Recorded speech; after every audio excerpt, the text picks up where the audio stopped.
This is your News Source Evening Bulletin for today, Tuesday, the 20th day of March in the year 2018. Here's what we're tracking this evening. As the Guyana Police Force sticks to its story about the shooting death of 3 suspected bandits, the post-mortem examination for 2 of the men is raising even more questions. On Monday, post-mortem examinations were conducted on the bodies of the 3 men. According to relatives of 2 of the men, Kwame Asana and Dextroy Cordes, the post-mortem examinations revealed that both men were shot 6 times to the body, with all of the bullets exiting the body. The medical examiner also explained to relatives that it appeared as though the men may have been shot from a distance. Asana was shot 5 times to the chest and 1 to the upper right arm, while Cordes was shot 5 times to the chest and upper body and once to the head. News Source was unable to make contact with the relatives of 57-year-old Errol Adams, who was also shot dead by the police during the reported shootout on the seawalls. The bodies of Cordes and Asana were discovered near to the car that was being driven by Asana. Relatives of the dead men maintain that they believe the men were executed, and they are convinced that the findings of the post-mortem examinations may point to that.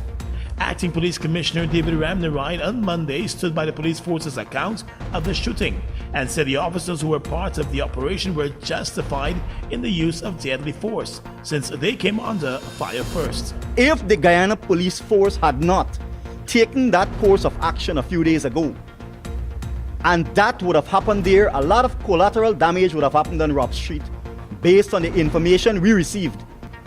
Was there really a customer, or was that a decoy?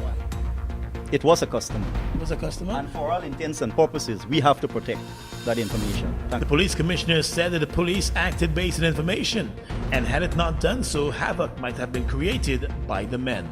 Still with security matters, the U.S. government, through its embassy here in Georgetown, has pledged to continue assisting Guyana in its effort to take on its security challenges. That assurance came from U.S. Ambassador Perry Holloway on Monday during a presentation of $20,000 worth of equipment to the Guyana Police Force. The ambassador said despite the reported 11% decrease in serious crimes in Guyana, more effort is still required to disrupt and defeat transnational threats and sustain public security. The ambassador recalled that since the establishment of the Caribbean Basin Security Initiative back in 2010, the U.S. government has heavily supported efforts to combat the drug trade and other transnational crimes threatening the region through capacity building and equipment donations. The U.S. Embassy handed over laptops, flat-screen television sets, and other pieces of equipment to assist the local police force in its work. The acting police commissioner David Ramnarine expressed thanks on behalf of the Guyana Police Force and said he looks forward to more support from the U.S. government. And finally this evening, gathered for a morning of reflection on the occasion of World Social Work Day, scores of social workers from across Guyana were encouraged to be proud of their profession and the hard work that they do. That charge came from Arnold Mickle from the Association of Professional Social Workers. To have a professional, you must have a profession. And yes, we do have a profession in social work. But sometimes I wonder if we do see it as a profession.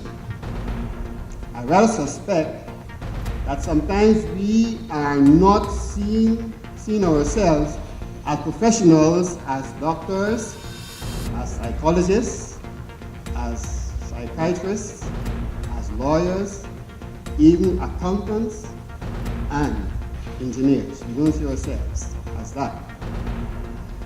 Doctors and lawyers, they proudly display their educational achievement behind their names,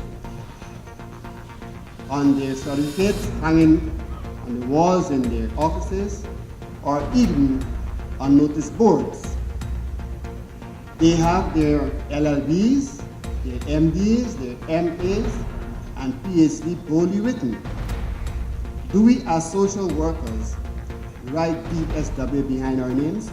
The Permanent Secretary of the Ministry of Social Protection, Lorraine Beard, in her remarks highlighted the contributions of social workers to Guyana, pointing out that they make a huge impact to the nation, whether knowingly or unknowingly. She encouraged social workers to be resilient and proud of the profession as they continue to improve the well-being of society. And that's your News Source Evening Bulletin for tonight. I'm Gordon Mosley reporting.